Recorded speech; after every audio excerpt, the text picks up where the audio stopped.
Hello friends, we are discussing about some important brackets used in our daily mathematics. That is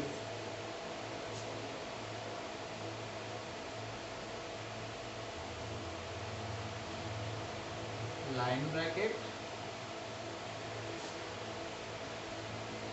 Second is simple bracket.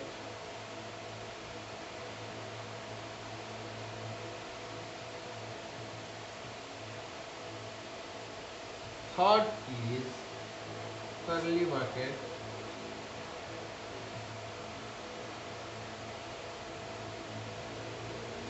And fourth is square bracket.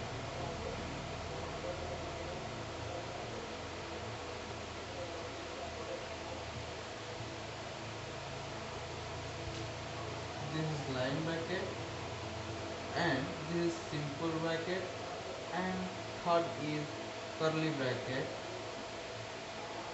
and fourth is square bracket.